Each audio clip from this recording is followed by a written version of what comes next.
hidayah kepada kita dan orang-orang sekitar kita. Menjadi wasilah Allah hadirkan keberkahan dan kebermanfaatan yang besar dari tempat ini. Dan semoga dengan Al-Quran yang kita baca, yang sedang lemah Allah kuatkan, yang sedang sedih Allah bahagiakan, yang sedang bingung Allah bimbing dengan petunjuk terbaik. Dan semoga Al-Quran yang kita baca juga menjadi wasilah Allah istiqomahkan kita dalam dakwah, Allah wafatkan dalam husnul khotimah, Allah jauhkan dari siksa neraka, dan Allah pertemukan kembali di surganya Allah Subhanahu wa Ta'ala. Bi barakatil umul kitab. Al-Fatihah.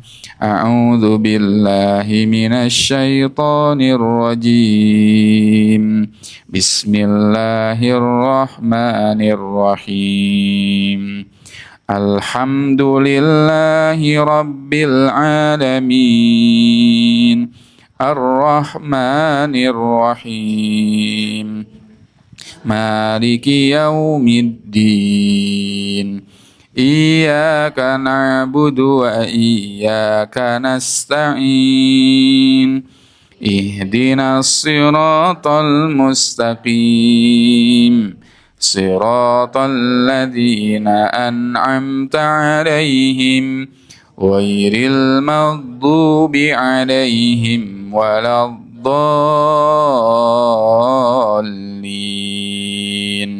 Amin. Wa idza talaqtumun nisaa fabalagna ajalahunna faamsikuhunna bima'rufin aw sarrihuhunna bima'ruf wala tumsikuhunna dhiraran lita'tadu وَمَنْ يَفْعَلْ ذَلِكَ فَقَدْ ظَلَمَ نَفْسَهُ وَلَا تَتَّخِذُوا آيَاتِ اللَّهِ هُزُوًا واذكروا نعمة الله عليكم وما أنزل عليكم من الكتاب والحكمة يعظكم به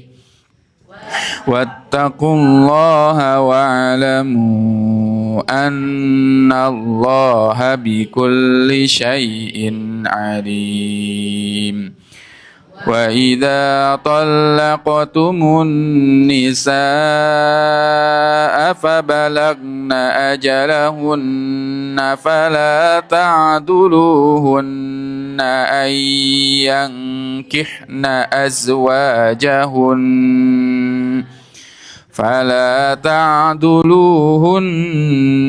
أن ينكحن أزواجهن إذا تراضوا بينهم بالمعروف ذلك يوعد به من كان منكم يؤمن بالله واليوم الآخر ذلكم أزكى لكم وأطهر والله يعلم وأنتم لا تعلمون والوالدات يرضعن أولادهن حولين كاملين لمن أراد أن يتم الرضاعة وعلى المولود له رزقهن وكسوتهن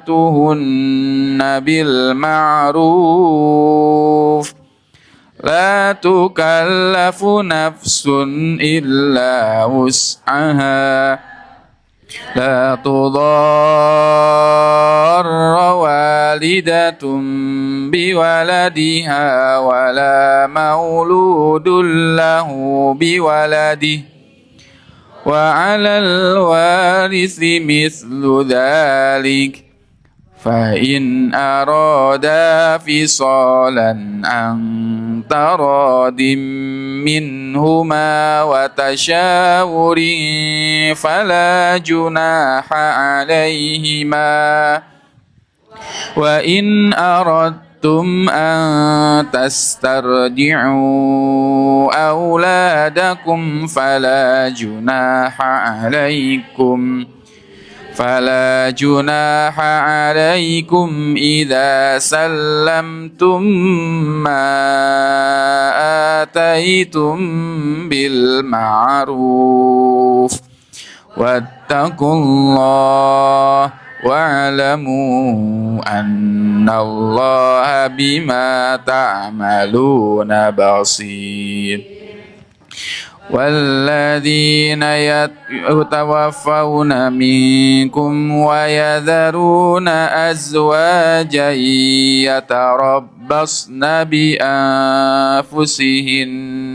14 وعشرا فإذا بلغن أجلهن فلا جناح عليكم فيما فعلن في أنفسهن بالمعروف والله بما تعملون خبير. ولا جناح عليكم فيما أردتم به من خطبة النساء أو أكننتم في أنفسكم علم الله أنكم ستذكرونهن ولكن لا تواعدوهن سرا إلا أن تقولوا قولا معروفا ولا تعزموا عقدة النكاح حتى يبلغ الكتاب أجله واعلموا أن الله يعلم ما في أنفسكم فاحذروه واعلموا أن الله غفور حليم. لا جناح عليكم إن طلقتم النساء ما لم تمسوهن أو تفرضوا لهن فريضة ومتعوهن على الموسع قدره وعلى المقتر قدره متاعا بالمعروف حقا على المحسنين. وإن طلقتموهن من قبل أن تمسوهن وقد فرضتم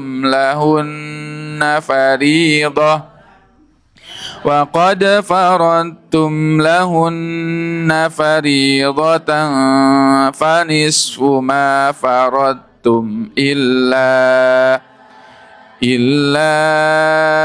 أن يعفون أو يعفو الذي بيده عقدة النكاح وأن تعفوا أقرب للتقوى ولا تنسوا الفضل بينكم إن الله بما تعملون بصير. حافظوا على الصلوات والصلاة الوسطى وقوموا لله قانتين. فإن خفتم فرجالا أو ركبانا فإذا أمنتم فاذكروا الله كما علمكم ما لم تكونوا تعلمون.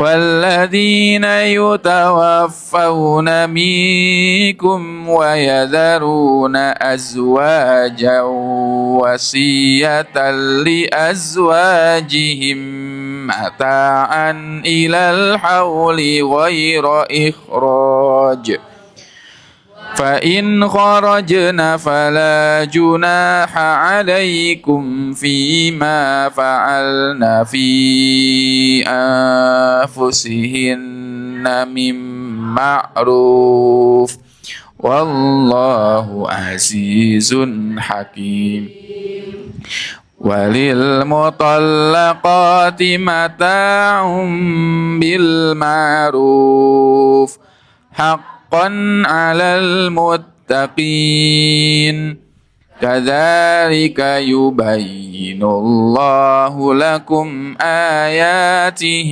لعلكم تعقلون ألم تر إلى الذين خرجوا من ديارهم وهم ألوف حذر الموت فقال لهم الله موتوا ثم أحياهم إن الله لذو فضل على الناس ولكن أكثر الناس لا يشكرون وقاتلوا في سبيل الله واعلموا أن الله سميع عليم من ذا الذي يقرض الله قرضا حسنا فيضاعفه له أضعافا كثيرة والله يقبض ويبسط وإليه ترجعون ألم تر إلى الملأ من بني إسرائيل من بعد موسى إذ قالوا لنبي له ابعث لنا ملكا نقاتل في سبيل الله قال هل عسيتم إن كتب عليكم القتال ألا تقاتلوا قالوا وما لنا ألا نقاتل في سبيل الله وقد أخرجنا من ديارنا وأبنائنا فلما كتب عليهم القتال تولوا إلا قليلا منهم والله عليم بالظالمين وقال لهم نبيهم إن الله قد بعث لكم طالوت ملكا قالوا أنى يكون له الملك علينا ونحن أحق بالملك منه ولم يؤت سعة من المال قال إن الله اصطفاه عليكم وزاده بسطة في العلم والجسم والله يؤتي ملكه من يشاء والله واسع عليم وقال لهم نبيهم إن آية ملكه أن يأتيكم التابوت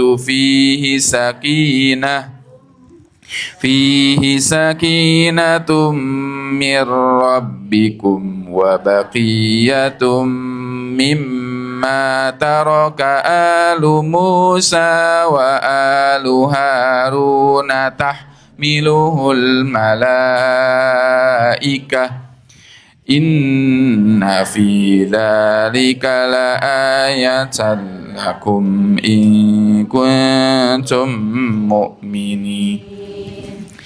Falamma fasala Talutu bil junudi qala inna Allaha mubtaliikum binahar faman syariba minhu falaysa minni wa man lam yat'amhu fa innahu minni illa man iqtarafa ghurfatan biyadihi فشربوا منه إلا قليلا منهم فلما جاوزه هو والذين آمنوا معه قالوا لا طاقة لنا اليوم بجالوت وجنوده قال الذين يظنون أنهم ملاقو الله كم من فئة قليلة غلبت فئة كثيرة بإذن الله والله مع الصابرين ولما برزوا لجالوت وجنوده قالوا ربنا أفرغ علينا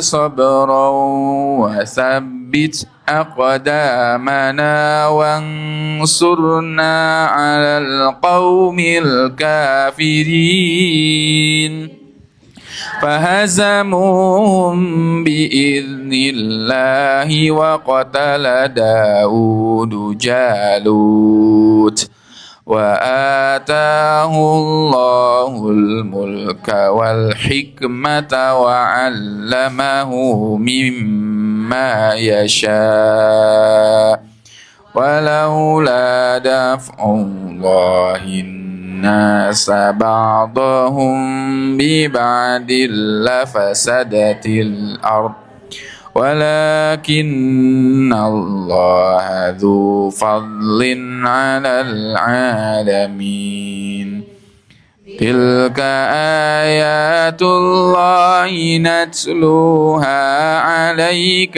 بالحق وإنك لمن المرسلين صدق الله العظيم. Sadaqallahul azim wa sadaqa rasulul karim wa nahnu ala dzalika minasyahidin sami'na wa ata'na ghufranaka rabbana wa ilaikal masir. Alhamdulillah ibu-ibu yang dimuliakan oleh Allah, jamaah TikTok, sahabat Al-Qur'an sekalian yang menyimak kajian kita pada kesempatan pagi hari ini. Insyaallah kita akan belajar dan kita akan bahas Quran surat Al-Baqarah halaman 37. Quran surat Al-Baqarah halaman 37. Kalau wanita, ya Rasulullah SAW mengajarkan wanita untuk belajar surat apa Bu? Masih ingat? An-Nur. Ya. Kalau untuk wanita, Rasulullah memerintahkan untuk mempelajari Quran surat An-Nur. Bahkan ya Rasulullah SAW memerintahkan para suami untuk mempelajari, untuk mengajarkan istri-istrinya surat An-Nur. Para suami diperintahkan oleh Allah untuk mengajarkan para istri-istrinya dengan surat An-Nur. Ibu-ibu pernah diajari tidak Bu? Tidak. Belajar sendiri ya. Ya, bahkan wanita, anak-anak perempuan dianjurkan untuk dipelajari atau mempelajari surat An-Nur ya, surat An-Nur. Kalau laki-laki Al-Baqarah. Laki-laki dianjurkan untuk mempelajari Quran surat Al-Baqarah. Ya, kenapa laki-laki harus belajar surat Al-Baqarah, Bu? Laki-laki mah bebannya supaya berat ya, dikasih Baqarah sapi gitu ya. Bukan seperti itu ya, Bu ya. Mentang-mentang laki-laki dikasihnya sapi gitu, bukan. Tapi di dalam Quran surat Al-Baqarah itu dibahas tentang ya kepemimpinan. Kepemimpinan. Bagaimana akhirnya surat Al-Baqarah ini mengajari kita tentang aspek kepemimpinan. Bahkan kalau kita pelajari ayah bunda, Rasulullah SAW itu tidak pernah mengangkat ya para pemimpin yang tidak hafal Al-Baqarah. Jadi saking pentingnya surat Al-Baqarah ini, Rasulullah tidak pernah mengangkat pemimpin yang tidak hafal Al-Baqarah, dia faham Al-Baqarah. Ketika mau mengutus utusan ya untuk saroya atau sariyah, sariyah itu perperangan, ya. Itu Rasulullah selalu mengamanatkan atau menunjuk pemimpin yang hafal surat Al-Baqarah, faham surat Al-Baqarah. Saking pentingnya dan mulianya orang yang hafal surat Al-Baqarah pada saat itu. Sehingga pemimpin itu harus faham Al-Baqarah. Nah sekarang bagaimana potret pemimpin di kita? Hafal Al-Baqarah tidak, Bu? Faham Al-Baqarah tidak? Wallahu a'lam. Maka berarti tugas kita nih, tugas kita sama-sama di sini gitu ya, di Quranic Center Nabawi mencetak pemimpin-pemimpin yang kelak ya akan faham surat Al-Baqarah sehingga mereka ketika mengatur sebuah urusan sesuai dengan Al-Qur'an. Ya. Jadi laki-laki harus belajar surat apa, Bu? Al-Baqarah. Kalau perempuan An-Nur ya, surat An-Nur. Ya. Maka salah satu hikmah di antara Quran surat Al-Baqarah ini di halaman 1/4 ke terakhir ya di juz kedua atau halaman 3/4 dari juz kedua, 5 halaman terakhir dari Quran surat Al-Baqarah juz 2 itu isinya mengatur tentang hubungan rumah tangga. Ya. Di surat An-Nur rumah tangga, di surat Al-Baqarah pun ada bab tentang rumah tangga. Kalau surat An-Nur itu lebih menekankan bagaimana wanita di rumah. Kalau surat Al-Baqarah akhir juz kedua itu menekankan tentang apa? Tentang bapak-bapak rumah tangga dalam bab aspek bapak-bapak, yakni aspek talak. Aspek talak, aspek nafkah gitu ya. Bahkan aspek tolak ini Allah menurunkan surat khusus yang dinamakan surat apa, Bu? Surat At-Tolak. Ada surat talak ya di dalam Al-Qur'an yang membahas tentang ketentuan kita melakukan talak ya. Tolak ya. Baik.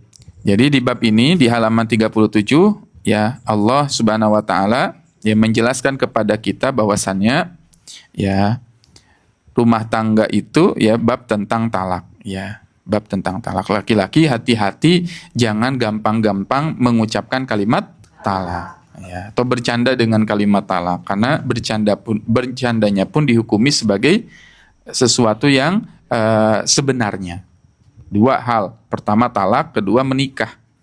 Jadi jangan bercanda masalah itu ya kan.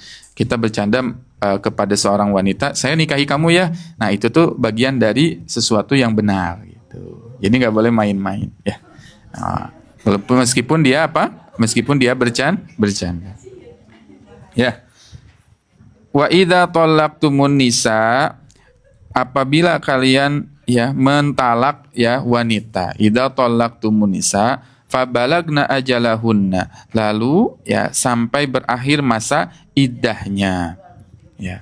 Fa amsikuhunna bima'rufin, maka tahanlah wanita-wanita tersebut dengan cara yang ma'ruf, au sarrihuhunna bima'ruf, atau pisahkan atau ceraikan dengan cara yang ma'ruf.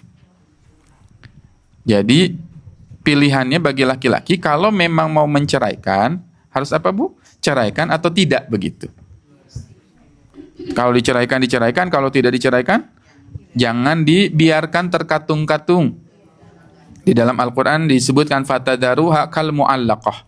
Mereka akhirnya apa? Terkatung-katung, Bu, enggak ada status yang jelas. Cerai tidak, menikah pun tidak dinafkahi dari segi lahir dan batinnya. Tidak dikasih nafkah, tidak dikasih apa, baik lahir dan batin, dibiarkan sehingga statusnya mengambang. Banyak tidak Bu kejadian hari ini? Banyak ya Bu ya, itu bukan saya ngomong, tapi ibu-ibu ya. Cerai tidak begitu ya, menikah juga tidak. Ya, maka hati-hati sekali. Fa'amsikuhunna bima'ruf, tahanlah mereka di rumah-rumah kalian. Sehingga kalau cerai laki-laki itu yang harus keluar siapa? Laki-laki atau perempuan? Siapa Bu, laki-laki atau perempuan? Yang harus keluar dari rumah? Tapi rumah itu kan rumah suami ibu. Ya enggak apa. Yang harus keluar adalah laki-laki, bukan perempuannya. Kalau di kita kebalik ya Bu ya. Kadang Masya Allah kita temukan perempuan yang diusir dari rumahnya sendiri. Dan disitulah Islam mengajarkan adab yang sangat tinggi. Bu, bayangkan rumah itu kan ditata, ya, dirapihkan, didekor sama siapa Bu? Istri kan.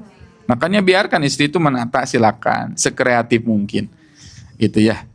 Ya, sehingga karena kepemilikan rumah itu sangat dekat dengan wanita, maka rumah itu adalah jiwanya wanita. Apa Bu? Rumah itu jiwa wanita.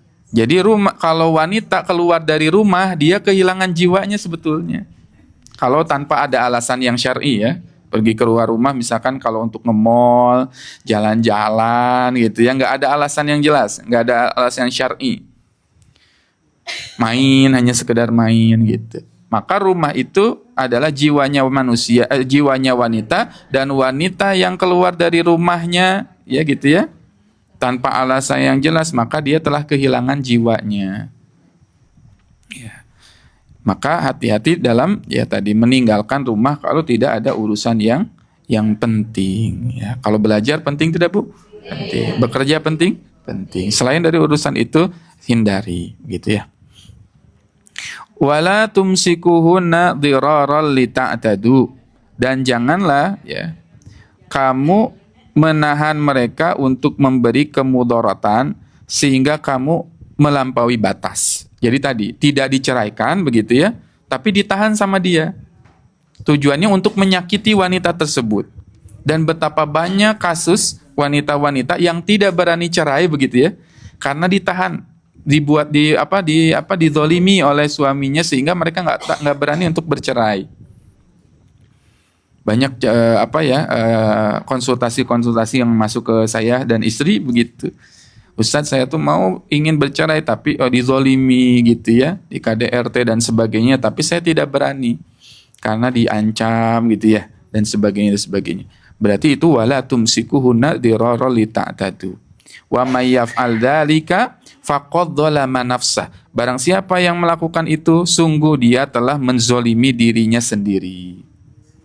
Ya, suaminya berarti yang menzolimi dirinya sendiri. Zolim dia ya, terhadap dirinya sendiri. Wala tattakhidhu ayatillahi huzwa, dan janganlah kalian menjadikan ayat-ayat Allah sebagai sendak gurau. Ayat-ayat Allah itu dicemooh begitu dengan tidak dipraktekkan dalam kehidupan sehari-hari.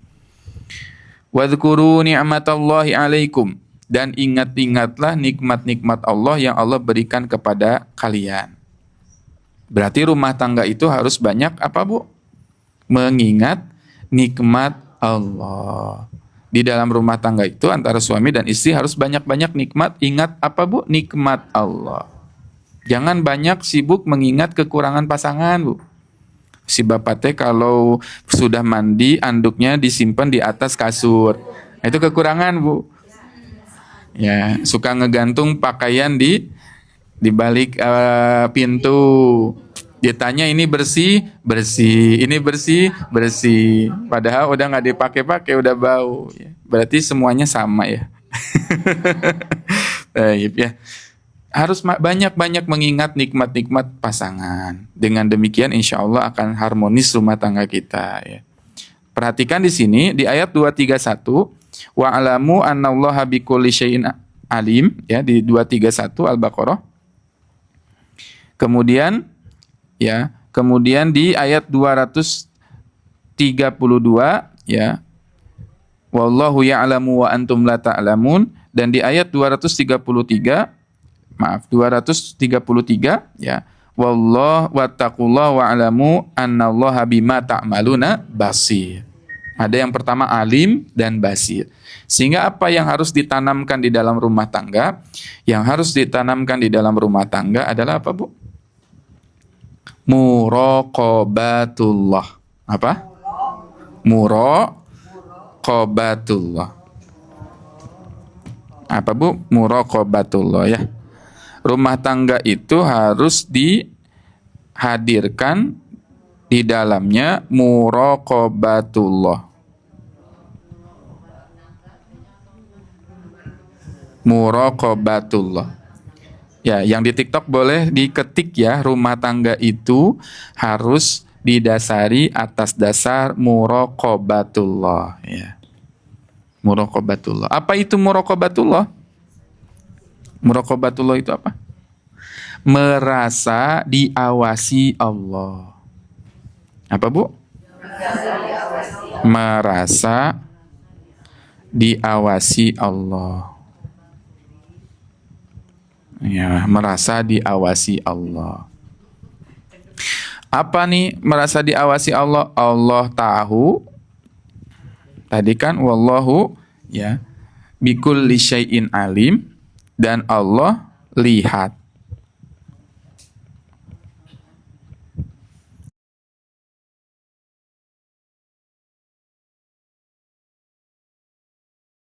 Allah muraqabatullah. Muraqabatu. Muraqaqaqaq gitu ya, bukan ya? Muraqabatullah. Muraqabatullah itu berasal dari koroba. Koroba itu artinya apa? Dekat gitu. Menghadirkan Allah dalam setiap rumah tangga kita. Coba, Bu, saya tanya, Bu. Saya tanya. Kalau seorang suami punya perasaan merasa diawasi Allah, Allah Maha melihat, Allah Maha mendengar, Allah Maha tahu, kira-kira akan selingkuh atau tidak? Enggak. Meskipun jauh suami itu, misalkan suami ibu di luar pulau, di luar kota, ibu regreg tidak, Bu? Regreg itu apa, tenang tidak gitu ya. Kita meninggalkan suami di luar pulau, bahkan misalkan suaminya beda negara, misalkan, Bu. Ibu-ibu di Indonesia, suami ibu misalkan di luar negeri, di Eropa misalkan. Gitu ya. Nah, suami ibu lagi dinas ke luar negeri. Percaya tidak, Bu, ke ibu, ke suami? Percaya tidak, Bu? Percaya. Percaya kalau ada muraqabatullah. Iya. Muraqabatullah itu apa tuh? Allah yang mereka merasa lihat. Suami yang muraqabatullah, maka dia tidak akan apa, Bu? Tidak akan selingkuh, tidak akan apa ya, pandangannya jelalatan matanya gitu. Ngelihat kemana-mana, melihat yang bukan haknya. Wanita pun sama, ketika dia muraqabatullah, merasa diawasi Allah, maka saya sedang diawasi oleh Allah, kata ibu-ibu teh gitu. Ya. Allah tahu, Allah lihat. Ya, Allah tahu, Allah lihat. Ya. Simpati gimana? Maksud simpati? Kagum sama siapa? Pasangan orang lain. Bukan kagum pasangan orang lain, mungkin takjub terhadap ciptaan Allah gitu ya. Oh, misalkan di bule itu wajahnya ganteng-ganteng gitu ya, mancung-mancung ya, untuk hanya sekedar mengagumi melihat wajah ciptaan Allah yang berbeda-beda, ya tidak masalah ya, tapi tidak boleh dilihat, dipandangi terus-menerus ya. Baik ya, jadi yang pertama rumah tangga itu harus dibangun atas ya muraqabatullah, merasa diawasi Allah, merasa Allah tahu, merasa Allah lihat. Dan tanamkan juga, Bu, kepada anak-anak kita ilmu ini, ilmu merasa diawasi oleh Allah. Bilang ke anak, nah, dimanapun kamu berada, kamu mau pergi kemanapun, kamu mau sekolah setinggi apapun, tapi yakinlah Allah itu maha melihat kamu. Dan kalau kamu mau bermaksiat, maka tanamkan dalam dirimu keyakinan Allah Maha melihat. Allah Maha melihat. Masya Allah ya. Jadi tanamkan kepada anak, Allah tuh lihat loh. Gitu. Allah Maha melihat. Saya pernah melakukan sosial eksperimen gitu ya ke anak saya, ke Yahusna, usia 3 tahun. Saya sama istri itu simpan HP gitu ya di satu tempat tersembunyi. Kemudian saya kasih sama istri itu, Husna, ini ada permen, jangan dimakan. Allah Maha melihat. Nanti dimakannya kalau Buya dan Uma datang ke kamar lagi. Gitu kan ya, disimpan di sudut gitu si handphone. Kemudian akhirnya mungkin dia nggak sabar ya, yang namanya anak kecil kan Bu ya, permen di gini. Terus udah gitu baru berapa menit gitu ya kita keluar, bukan menit bahkan detik gitu kita keluar, dia makan langsung di video tuh langsung Allah Maha lihat. Allah Maha lihat. Terus dia keluarin si permennya. Dia keluarin permennya. Allah Maha lihat. Langsung diam gitu, takut dimarahin gitu ya. Pas kita masuk, dia bilang, Uma tadi aku makan permennya, kata dia. Dia ngaku gitu ya. Allah Maha lihat. Tapi aku keluarin lagi kok gitu ya. Allah Maha lihat. Tanamkan rasa Allah Maha melihat itu. Pernah dia nanya sendiri gitu. Masya Allah ya, anak itu fitrah Bu. Anak kecil itu kan masih fitrah ya. Dia pernah nanya, Uma kalau Allah melihat kita tidak? Iya melihat kita. Kalau Husna marah-marah ke Uma, Allah lihat tidak? Lihat. Berarti tadi Husna marah-marah ke Uma, langsung nangis. Karena merasa tadi Allah melihat dia. Nah, tanamkan sejak kecil tuh itu yang diinstal. Itu saya belajar dari buku salah satu kitab ya, bukunya judulnya Li'annakallah. Karena engkau adalah Allah. Jadi ada Syekh Abdul Aziz Al-Afifi, ya, beliau itu menulis kitab Li'annakallah, karena engkau adalah Allah. Judulnya membahas tentang Allah, dan buku itu bestseller Bu. Tercetak jutaan buku di Saudi. Dan di halaman pertamanya beliau menghaturkan satu tulisan ya, buku ini aku persembahkan dan aku berikan pahalanya untuk ibuku, yang karena dengannya mengajarkan kepada aku ketika aku masih kecil, dia mau sholat gitu ya, tapi dia pura-pura udah sholat. Masih pernah ngalamin nggak Bu? Kayaknya semua anak bilang ya, pernah ngalamin gitu ya. Anak tuh disuruh sholat nak, terus udah, tapi sebenarnya belum. Tapi apa jawaban ibunya? Ya, wahai Afifi gitu ya. Ibunya bilang kepada anaknya, ya Afifi, kalau kamu sudah mengatakan itu, kamu sholat padahal kamu belum sholat, ketahuilah Allah Maha melihatmu. Nah, sejak saat itu dia terinstal di dalam hatinya aku dilihat oleh Allah, aku diawasi oleh Allah. Dan setiap kali kita mau maksiat, ingat Bu, oh Allah Maha melihat. Allah Maha memperhatikan. Nah, maka tanamkan itu pada anak-anak kita. Kalau anak-anak kita misalkan ya perempuan, anak laki-laki dari sejak kecil diinstal keyakinan bahwa Allah melihat, mustahil nanti di masa depannya mereka berbuat jahat. Kan gitu ya. Nah, bagaimana kalau orang sudah dia tahu bahwasannya Allah Maha melihat tapi dia tetap melakukan kemaksiatan? Maka durhakanya double. Bahkan dosanya lebih besar lagi. Kalau dia tahu bahwasanya Allah melihat lalu dia tetap melaksanakan dosanya, maka dosanya double. Kenapa? Kata Ali bin Abi Thalib, hati-hatilah ketika kita melakukan sebuah dosa dalam kesendirian. Kalau kita berbuat di sini keramaian pun nggak boleh sebetulnya kita berbuat dosa. Tapi kan kita takut ya kalau berbuat dosa di keramaian gitu ya. Sehingga banyak sebagian orang yang melakukan dosa itu di kesendirian. Justru lebih harus hati-hati lagi melakukan dosa dalam kesendirian. Kenapa? Karena Allah yang melihat adalah hakimmu. Yang akan menjadi hakim kita adalah Allah, dan Allah melihat perbuatan kita. Baik, jadi gitu ya. Jadi rumah tangga itu harus didasari atas dasar muraqabatullah. Kemudian ayat 232.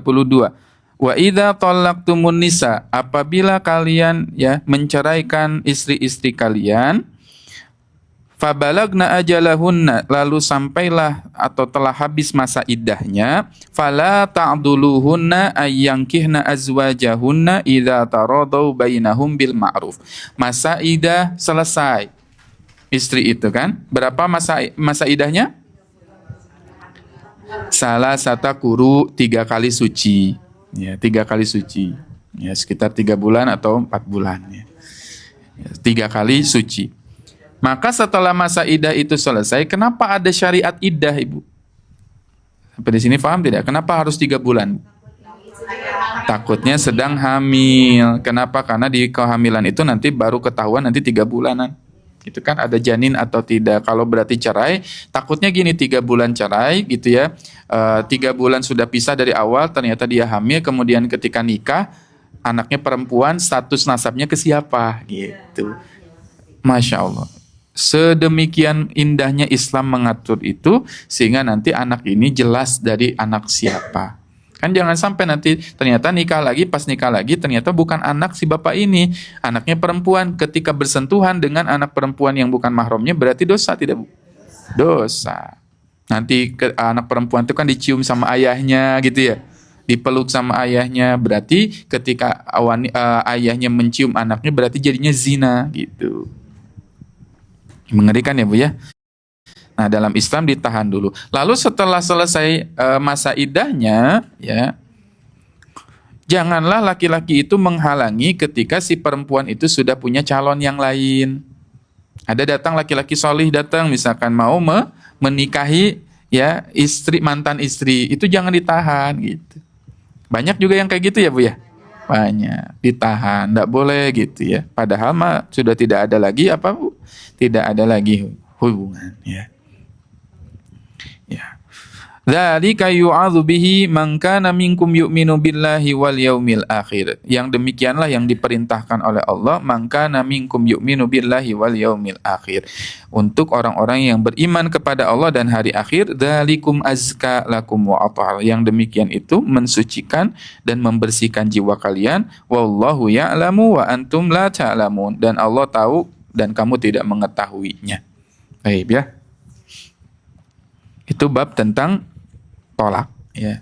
Jadi tolak juga itu sering kita salah kaprah di Indonesia ketika ada seorang suami yang langsung mentalak 3. Saya talak, kamu talak 3 misalkan. Jatuhnya talaknya berapa Bu? 3 atau berapa? Jatuhnya tidak langsung 3 tapi talak pertama dulu. Nggak otomatis langsung 3, 1 dulu. Setelah 1 cerai lagi berarti jatuh talak 2. Setelah 2 baru jatuh talak ketiga. Baik. Ya. Wal walidatu yurdi'na auladahunna haulaini kamilaini liman arada ayyutimma ar-radha'ah. 233. Para ibu-ibu ya hendaknya menyusui anak-anak mereka ya. Haulaini, berapa haulaini? 2 tahun ya. Haulaini kamilain, 2 tahun yang sempurna. Berarti 2 tahun itu berapa bulan? 24 bulan. Ya. Liman arada ayyutimma ar-radha'ah, bagi siapapun yang ingin menyempurnakannya.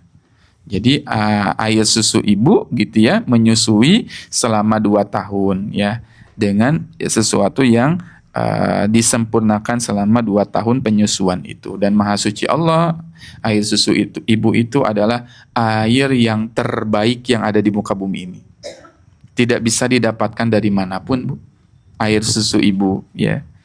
Sehingga air yang mengandung banyak sekali nutrisi, protein bagi anak ya. Dan Maha Suci Allah, ternyata kan mungkin ibu masih ingat dulu sekali ketika air susu itu kan sering berubah warna ya Bu ya. Kadang ada putih, kadang ada kuning, kadang ada warna apa lagi? Merah, pink, strawberry. Kadang ada warna apa? Beda-beda Bu. Kenapa beda-beda keluarnya? Itu sesuai dengan yang dibutuhkan oleh anak. Kalau misalkan warnanya putih bagus, lagi bagus, anaknya sedang sehat. Kalau sedang kuning itu apa? Anaknya sedang sakit. Kalau maka itu sesuai Bu. Kalau ibu anak sakit, Allah ukur dalam suhu ibu ada apa? Ada sensor otomatis nyambung dengan anak. ASI pun langsung berubah warna menjadi kuning, menjadi sesuatu yang paling bermanfaat. Ya. Bukan dari makanan, tahu? Ya ASI dari makanan sumbernya, tapi warnanya itu sesuai dengan kondisi bayi. Betul. Nyambung itu antara seorang ibu dengan anak. Ya, tahu ini. Makanya hati-hati dalam bab ASI ini. Sekarang lagi rame, Bu. Ya, lagi rame. Ya. Kondisi di anak-anak muda seusia saya ya, donor ASI. Jadi ya, sering dengar bahkan ada bank ASI, ada donor ASI. Ya. Banyak di media sosial saya kelebihan nih ASI saya sampai 2 kulkas gitu ya. Yang mau silakan gitu ya, hubungi saya nanti saya kirim ASI-nya dan sebagainya dan sebagainya. Kalau misalkan ternyata ASI itu dikirim lalu disusui begitu kan ke anak orang lain, berarti anak itu statusnya menjadi anak kita, sepersusuan, sehingga nanti kalau hancur Bu generasi, nggak jelas nasabnya, ini siapa dari susu siapa begitu. Loh, subhanallah. Maka tidak boleh bagi seorang wanita mendonorkan ASI atau sembarangan menyusui, karena kenapa? Nggak tahu nih. Di masa depan kan ini dia misalkan ngirim ASI-nya dari Bojong Soang ya. Misalkan ternyata dikirim ASI-nya itu ke Jerman. Jauh banget ya. Ke Bandung. Di Bandung kan orang itu nggak kita ketahui. Ternyata dia besar, anak kita besar, terus tiba-tiba jadi jodoh gitu. Ternyata sepersusuan.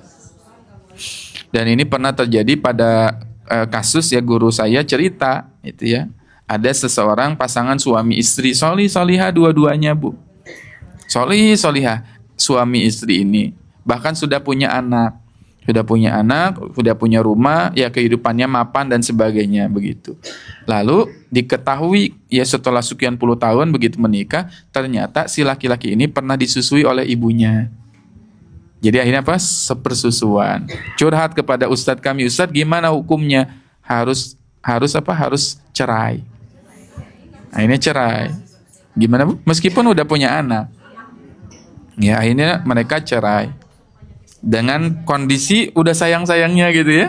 Kepada istri, kepada anak. Itu bahayanya ketika kita donor ASI sembarangan. Atau memberikan ASI sembarangan ya. Wa 'alal mauludi lahu rizquhunna wa kiswatuhunna bil ma'ruf. Ibu, ASI itu baru bisa terproduksi dengan baik kalau ibu tidak stres. Kalau istrinya tidak stres, ASI itu produksinya akan banyak. Tapi kalau istri stres, ASI itu seret Bu. Nggak ada Bu. Nggak keluar. Sekeren apapun gitu ya kita minum vitamin, tapi ibunya stres, nggak akan keluar itu ASI. Maha suci Allah ya. Dan ASI itu yang akan menentukan apa kecerdasan seorang anak. Anak itu cerdas atau tidak dari mana? Dari kualitas ASI yang baik. Dari apa? Dari ibu yang tidak stres gitu ya. Berarti faktor terbesar untuk kesuksesan seorang ibu menyusui adalah suami. Ya, suami. Suami itu kesuksesan. Ya, kalau suaminya baik, produksi ASI-nya akan banyak. Kalau sudah banyak, anak itu jadi cerdas. Berarti suami itu ujung tombak keluarga. Makanya Allah jelaskan di sini, wa 'alal mauludi lahu rizquhunna, dan bagi seorang suami itu harus memberikan rezeki. Mauludi lahu tadi rizquhun, harus memberikan rizquhunna, rezeki, memberikan rezeki kepada siapa? Kepada istri. Makanya di Indonesia ini yang harus kita tanamkan itu adalah bukan entrepreneurship. Ya. Di sekolah-sekolah kan diajarkannya itu ya Bu, entrepreneurship. Keterampilan untuk berwirausaha. Akhirnya kemampuan untuk menghasilkan uang atau berbisnis mereka pandai Bu. Tapi pelit kepada istri. Pelit kepada istri. Banyak tidak Bu orang sukses bisnisnya tapi nggak mau ngasih ke istri. Nggak mau ngasih ke anaknya. Banyak tidak Bu? Banyak. Ya, mereka sukses banyak uangnya. Ya kalau nggak ada mah nggak apa-apalah gitu ya. Kita maklum dia juga nggak ada gitu suami kita. Tapi kalau lagi banyak uangnya, misalkan dia punya uang miliaran tapi pelit, ya, ya koret gitu ya, merege hese. Ya. Susah ngasih ke istri, perhitungan ngasih ke anak, ke istri, berarti itu udah masuknya ke pelit, ya, ya pelit ya masuknya. Padahal dia adalah kewajiban seorang suami memberikan rezeki. Makanya yang perlu dibentuk itu bukan entrepreneurship tapi qawampreneur. Qawampreneur. Makanya laki-laki itu kan punya sifat qawamah. Ar-rijalu qawwamuna 'alan nisa bima faddalallahu ba'dahum wa bima anfaqu min azwajihim. Salah satu makna qawam adalah suami mau apa? Memberikan hartanya untuk menafkahi anak dan istri. Dapat ya, anak dan istri nafkah. Qawampreneur itu. Sehingga uangnya banyak, istrinya pun bahagia gitu. Jangan sampai kebalik, banyak orang yang uangnya banyak, istrinya nggak bahagia, anaknya nggak bahagia, tertekan dan sebagainya. Karena apa? Kehilangan sifat qawamah. Qawam, ya. Ya maka tadi wa 'alal walidatu wal walidatu yurdina auladahunna wa 'alal mauludi lahu rizquhunna wa kiswatuhunna bil ma'ruf. Apa itu kiswah, Bu? Kalau kita lihat Ka'bah suka lihat kiswah? Oh, kiswah. Kiswah itu apa? Pakaian, baju. Ibu harus dikasih kiswah. Bukan kiswah Ka'bah. Ibu harus dikasih apa? Kiswah. Kiswah itu apa, Bu? Baju. Suami itu memiliki kewajiban untuk memberikan nafkah berupa pakaian. Pakaian. Bahkan ada para ulama yang mengatur spesifik, paling cepat 4 bulan, paling lama 6 bulan. Suami harus memberikan baju baru kepada istrinya. Alhamdulillah. Itu kewajiban ya, Bu? Ibu-ibu ya, Masya Allah ya. Kalau tiap bulan itu oper ibu-ibunya ya, Masya Allah ya. Ya, kalau ibu-ibu misalkan tiap bulan paket ya, dibuka baju, Masya Allah ya. Berapa kewajiban suami? 4 bulan atau 6 bulan paling maksimal? Tanya. Setiap 4 bulan sekali belanja baju, beli baju. Iya, 4, kalau paling lamanya 6. Oh, ibu jangan sampai setahun sekali pas lebaran gitu. Pas Idul Fitri dikasih bajunya ya. Ya, makanya di antara kewajiban bagi suami, kalau nggak ngasih, ibu ridho tidak? Ya kalau ridho udah. Ya, tahu ya. Ya, kalau ridho misalkan istrinya bilang, Abi nggak apa-apalah gitu ya, Abi nggak usah ngasih baju untuk Umi, baju Umi masih bagus-bagus, berarti ya udah kewajiban itu gugur. Tapi suami jangan cuek juga, ya. Baju istrinya udah jelek gitu ya, udah lusuh, misalkan belikan yang baru, belikan yang bagus. Kenapa? Karena istri itu adalah cerminan suami. Ya, jangan sampai istri kita tuh ya, dan itu sunnah, bagian dari sunnah, Bu, menampakkan apa yang Allah berikan kepada kita berupa nikmat. Itu sunnah. Kita punya baju yang baru, bagus, pakai, Bu. Menampakkan bagian dari ya kita dikasih nikmat, itu bagian dari sunnah. Jangan punya baju baru yang dipakai itu lagi gitu ya. Atau misalkan kelihatannya tuh orang tuh melihat kita tuh kasihan gitu, Bu ya. Kasihan ya gitu. Jangan. Kalau kita memang punya, pakai yang terbaik, tunjukkan nikmat itu kepada orang lain. Sehingga Allah bisa melihat jejak-jejak nikmat yang ada pada diri kita. Dan para ulama salaf zaman dulu, itu mereka memiliki satu skill yang namanya skill apa? Menutupi kekurangan atau skill menutupi kemiskinan. Jadi orang tuh nggak nyangka aja dia tuh nggak punya gitu. Orang tuh nggak nyangkanya punya banyak uang gitu ya, nggak nyangkanya cukup. Ya. Sehingga di dalam Al-Quran disebutkan, yahsabuhumul jahilu agniya minat ta'afuf. Orang-orang nyangka dia orang kaya, padahal enggak. Ya, itu salah satu skill kemampuan yang harus ditunjukkan. Bukan paling menderita-menderita, Bu. Sekarang kan yang dijual itu, orang merasa paling dirinya menderita. Sehingga hilang nikmat Allah itu, Bu. Nikmat Allah itu akhirnya hilang. Kenapa hilang? Karena kita sendiri yang menyembunyikan nikmat itu. Ya, malah saling berlomba. Bukan wa fi dzalika falyatanafasil mutanafisun, berlomba-lomba dalam kebaikan, malah sekarang ada fenomena berlomba-lomba dalam kesengsaraan. Kan ada yang cerita ibu-ibu misalkan ketemu dengan temannya, "Ibu, saya tuh ya Allah, saya tuh gini gini gini. Ya, saya tuh nggak gini gini gini." Malah ditimpali, "Ah, ibu mah cuma segitu. Ya, saya mah lebih dari itu, Bu." Datang lagi yang lain. "Oh, cuma segitu doang saya nih." Ya Allah, itu berlomba-lomba dalam apa? Penderitaan. Ya, Masya Allah ya. Itu yang kemarin kita bahas sebagai apa? Loser. Loser. Orang-orang yang kalah ya mentalnya. Kalah. Kewajiban suami memberikan rezeki dan memberikan apa? Pakaian. Ya, memberikan pakaian. Kiswatuhun nabil ma'ruf. Tapi ingat, jangan mempang-mempeng. Ya. Apa bahasa Indonesia?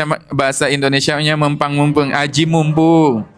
Karena kata Ustadz Wildan juga setiap 4 bulan sekali harus beli baju. Ibu bajunya masih bagus nggak gitu? Kalau masih bagus nggak usah beli gitu. Ya.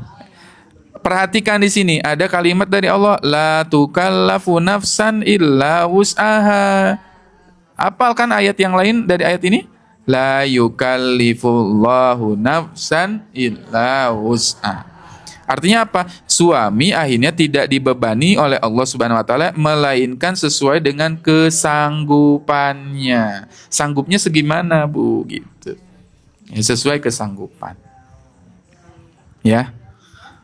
La tudor. Kalau misalkan suaminya nggak sanggup, ya udah berarti nggak usah. Begitu ya. Nanti insya Allah ibu-ibu akan diganti oleh Allah dengan pakaian yang lebih indah daripada pakaian yang ada di dunia. Ya.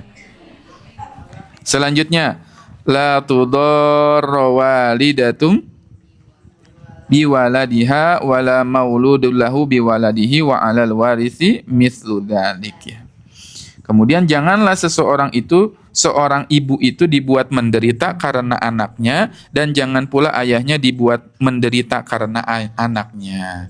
Jadi kan dalam proses penyusuan itu kan tadi ya, ibu harus bahagia, ayah pun harus bahagia ya, sesuai dengan kemampuannya.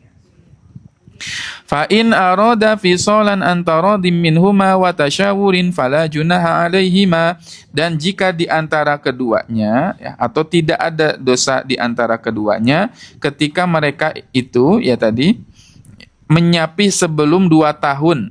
Jadi selesai penyusuan itu sebelum 2 tahun misalkan diselesaikan ya penyusuannya itu ya. Maka tidak berdosa atas persetujuan dan musyawarah di antara keduanya. Misalkan si dede teh, bayi teh 1 tahun aja begitu ya disusuinya. Kalau mereka musyawarah begitu ya, ada keriduan di antara keduanya maka tidak ada dosa. Fa in arada wa in aradtum an tastardi'u auladakum fala junaha 'alaikum idza sallamtum ma ataitum bil ma'ruf. Dan apabila kamu ingin menyusukan anakmu kepada orang lain, tidak ada dosa pula begitu ya. Enggak dosa kita nyusukan anak, ada apa namanya zaman dulu itu ada namanya ar-rodho'ah. Ar-rodho'ah itu artinya apa? Bayar orang untuk menyusui anak. Zaman dulu ya. Jadi dibayar ya, ada yang namanya di sini ya antas tardiu auladakum fala junaha alaikum bila salamtum ma ataitum bil ma'ruf. Diberikan gaji untuk menggaji menyusui anak. Itu yang dilakukan oleh orang-orang Arab Quraisy pada saat itu, sehingga Rasulullah Shallallahu Alaihi Wasallam disusukan kepada seorang wanita yang bernama Halimah, bukan Siti Halimah, tapi Halimah. Halimah bin Halimatus Sa'diyah. Sa'diyah itu berasal dari kata ini ya, marga atau suku Sa'ad atau Bani Sa'ad. Sa'diyah itu bukan nama lengkapnya ya. Halimah namanya, Sa'diyah itu berasal dari Bani Sa'ad namanya. Bani Sa'ad. Bani Sa'ad itu di mana, Bu? Terletaknya di kota Mekah. Bani Sa'ad itu adalah warga begitu ya, satu keturunan yang menetap di dataran tinggi Mekah. Bani Sa'ad. Bani Sa'ad. Ya, di dataran tinggi Mekah. Makanya sebetulnya kalau kita punya anak ya, bagusnya anak itu dibesarkan di dataran tinggi. Di mana? Di dataran tinggi. Dataran tinggi di sini di mana nih? Lembang misalkan. Terus apa lagi? Ciwidey, Pangalengan, apalagi Puncak gitu ya, Cisarua dan sebagainya. Kenapa harus di dataran tinggi? Nabi kan diungsikan ke dataran tinggi. Kenapa? Karena satu, udaranya masih sehat. Kalau di kita di Bojongsoang kan udaranya udah luar biasa begitu ya, sehingga bayi itu tidak mendapatkan oksigen atau udara terbaik. Ya, disusukan oleh seorang yang dari segi akhlaknya baik. Makanya ketika Halimah pada saat itu, Halimah saat dia itu menyusui ya Nabi Muhammad, dulunya Halimah itu adalah orang yang maaf tidak mampu, Bu. Makanya dia datang dari pegunungan, datang ke kota begitu ya, nawari jasa, ada yang mau jasa susu anak gitu ya. Dulu orangnya tidak mampu, sampai punya 2 ekor kambing pada saat itu, 2 ekor kambing yang sangat kurus dan kering. Jadi tinggal tulangnya doang ya. Kambingnya itu tinggal apa? Tinggal tulangnya aja, yang kalau kambingnya kentut rontok. Kalau kentut rontok dagingnya gitu. Saking nggak ada yang bisa diambil. Tapi setelah Rasulullah datang dan Halimah As-Sa'diyah menyusui Rasulullah SAW, apa yang terjadi? Kambingnya menjadi gemuk-gemuk. Sampai akhirnya dari 2 jadi 3, 4, sampai akhirnya jadi banyak Bu kambingnya. Itulah Nabi SAW membawa keberkahan dimanapun Nabi berada. Baik ya. Kemudian ya, makanya tadi diperbolehkan gitu ya membayar seseorang untuk menyusui anak dengan catatan tadi nasabnya harus kita ketahui. Siapa nih gitu ya, jangan sembarangan. Wattaqullah wa'lamu annallaha bima ta'maluna basir. Baik. Nah, ini ya. Nah, masih panjang ini, masih banyak ya terkait dengan apa? Terkait dengan hukum talak ya. Ya. Hukum talak, atau misalkan di sini juga kita temukan ada kasus misalkan di dalam Al-Qur'an ini. Ya. Di dalam ayat 237 ya surat Al-Baqarah. Ya, saya loncat aja ya. 237 halaman berikutnya, halaman 38. Wa in talaqtumuhunna min qabli an tamassuhunna wa qad faradtum lahunna fariidatan fanisfu ma faradtum illa ayyafuna aw ya'fu alladhi bi yadihi 'uqdatun nikah ya. Di sini ya, di ayat 237. Ada kejadian seseorang menikah gitu ya. Kemudian setelah menikah mereka belum melakukan yang namanya campur antara suami dan istri. Pernah melihat enggak Bu, kejadian baru saja menikah misalkan 1 hari atau beberapa jam kemudian cerai begitu. Itu ya, ada ya kejadian seperti itu. Dan di dalam Al-Qur'an ada solusinya. Dan jika kamu menceraikan mereka, ya sebelum kamu sentuh atau campuri padahal kamu sudah menentukan ya maharnya, maka bayarlah nisfu, separuh dari apa yang telah kamu tentukan.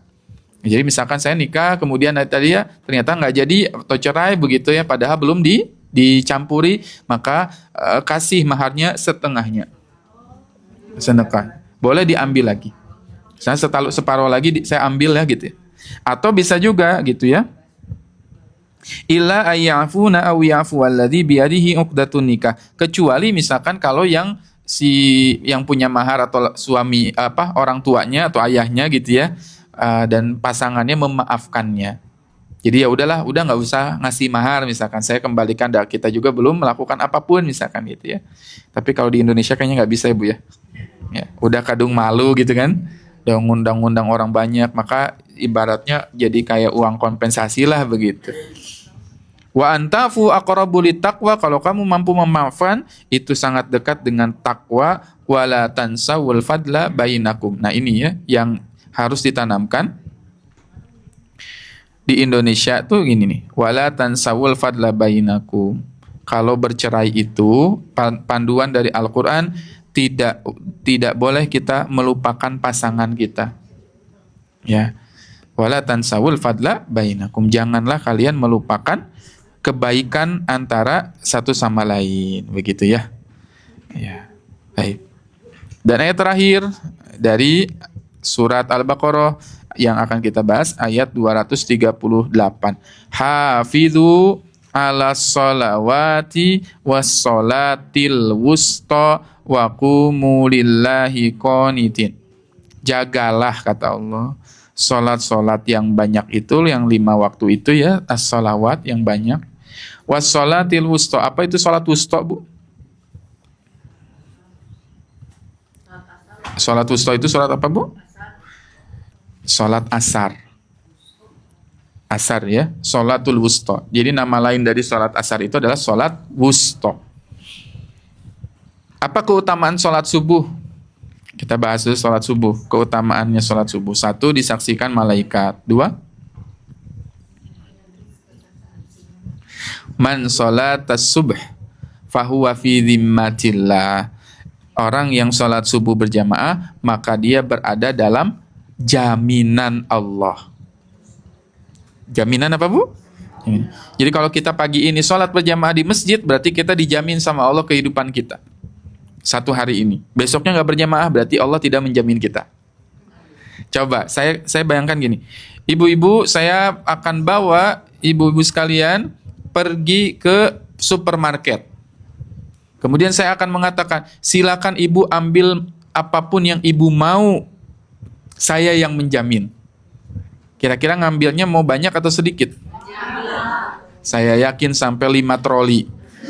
Ya, yang nggak penting dibeli pun dibeli, yang nggak habis pun, yang di rumah masih ada dibeli juga karena ada yang menjamin. Silakan Bu, belanja apapun yang ibu mau, saya akan bayar berapapun banyaknya. Kalau ada yang ngejamin. Kalau manusia aja bisa menjamin seperti itu, kita bahagia, lalu bagaimana dengan Allah, Bu? Maka orang yang sholat subuh, dia mendapatkan jaminan dari Allah. Tanamkan ke anak-anak kita juga. Nah, kamu itu kalau sholat subuh, maka kamu berada dalam jaminan Allah. Dalam 1 hari itu akan dicukupi. Tapi kalau kalian ambruk, kalau kalian rubuh, kalau kalian apa? Meninggalkan sholat subuh berjamaah, maka Allah tidak bersamamu. Nah, kalau sholat asar pun adalah sholat yang memiliki keutamaan yang luar biasa.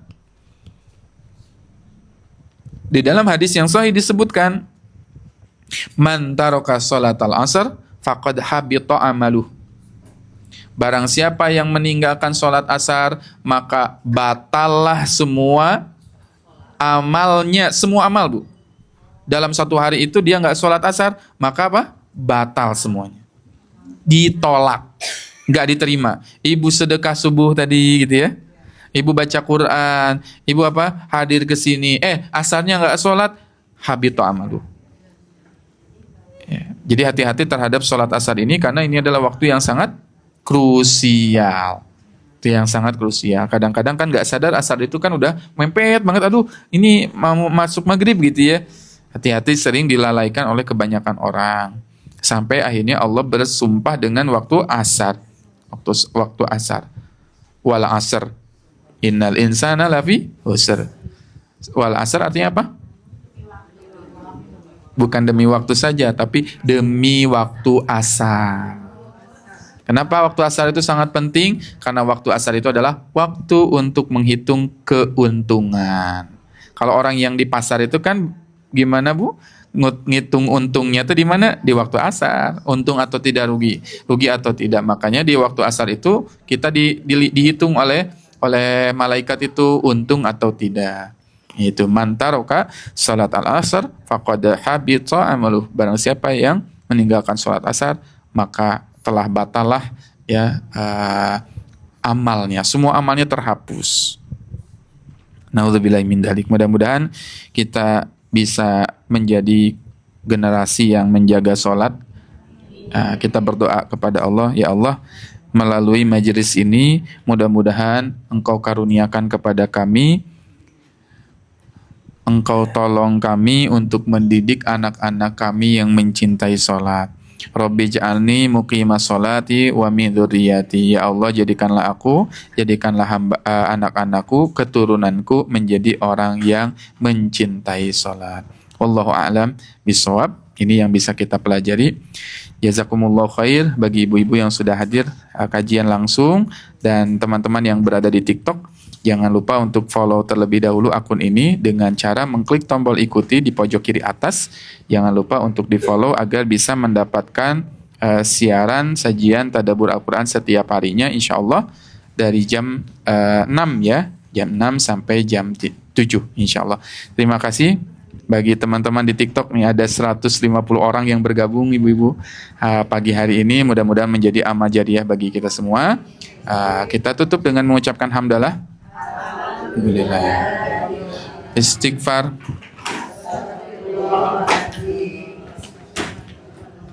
Dan doa akhir majelis, subhanakallahumma wa bihamdika asyhadu an la ilaha illa anta astaghfiruka wa atubu ilaik. Assalamualaikum warahmatullahi wabarakatuh.